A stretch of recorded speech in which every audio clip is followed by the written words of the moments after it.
Hey everyone, uh, back again with some more notes on something to talk about. And this one is another one in the category of just things I find interesting and want to share. That's it. Um, I tend to randomly browse sometimes and was looking up something about the old Alien movie and Geiger, Ridley Scott, the whole weird late 70s sci fi ecosystems, some of the Jodorowsky Dune spillover. And I ran into Dan O'Bannon. Now, I knew the other names from before. Ridley Scott, obviously, relatively mainstream. But Geiger's less mainstream. But if you're into this kind of art or that late 70s sci-fi, etc., you at least know the name. But Bannon, however, turned out to be another sort of quietly present person showing up at a bunch of different fault lines, as it turned out. So that's what led me to The Long Tomorrow. What is it? Well, it's a short comic story written by Dan O'Bannon and illustrated by Moebius, which appeared in Heavy Metal, which is the magazine that later inspired the movie of the same name, which had a heavy metal soundtrack. Anyway, this, by the way, I also like to set perspective for the timeline of things. So this is 1977, right? Roughly, when Star Wars came out, kind of a few years before I was born, if that matters. Now, the first thing that hits you is not really what an obscure artifact, but it's sort of familiar. And okay, side note here is a plug for the Internet Archive, which is one of the few places where I still donate to regularly, which is where you can go to find a scanned copy of this artwork. So you can browse it, you can read it, you can this is not something you need to necessarily pay to read. So anyway, so back to this the comic we're talking about. It's a recognizable city that things are the story takes place in the sense of recognizing the general genre and things that got derived from it. Now, what do I mean by that? It's like the sense of this dense vertical city with flying traffic, layered social worlds, detective story narration.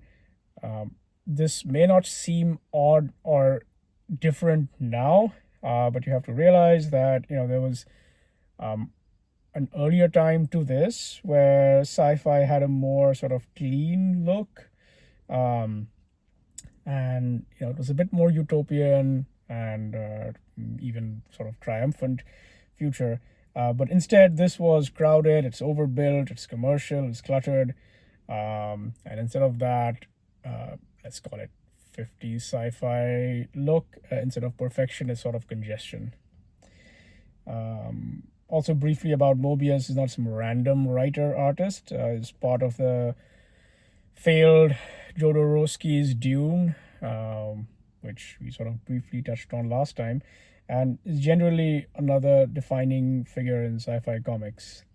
So I was getting deep into this one comic and would have spent more talking about just this, and you can because it's long and there's lots going on inside it. Except, this is really more about a common element that emerged, which is the figure of Dan O'Bannon, and that's where things really got interesting. So, and some of these connections are sort of descendants of the Long Tomorrow specifically, but others are just proof that Dan O'Bannon keeps turning up wherever modern sci-fi seems to be taking shape. And we'll look at some examples of that. The first one I picked, and by the way, these are all things that you can spend at least 10-15 minutes just getting an overview of each thing, because there's just so much to dive into it. But anyway, I'll just touch on them briefly here. So the first one, like I said, was Dark Star, which is John Carpenter's 1974 sci-fi debut, where O'Bannon acted, wrote, did visual effects, design, all of it for this sort of low budget but iconic and concept heavy piece. More of that later, someday. And then, of course, Alien, which is the place I was poking around earlier. Alien itself, where he wrote the screenplay, and in fact, it was quite different in many ways from what we got, which is something that deserves a separate talk of its own. That is, the story of Alien in the original screenplay has some interesting twists. But anyway, more on that some other day. Another one is Total Recall. So, fast forward to something I was actually around for and happened to see as a kid, because the previous stuff was, like I hinted at, was before I was born. He wrote the script for Total Recall, which was this paranoid, reality warping, Philip K. Dick style sci-fi. Fake memories, false worlds, Mars, bunch of other stuff like that. So he was able to pop up in these different subgenres. He's not a one-tone guy.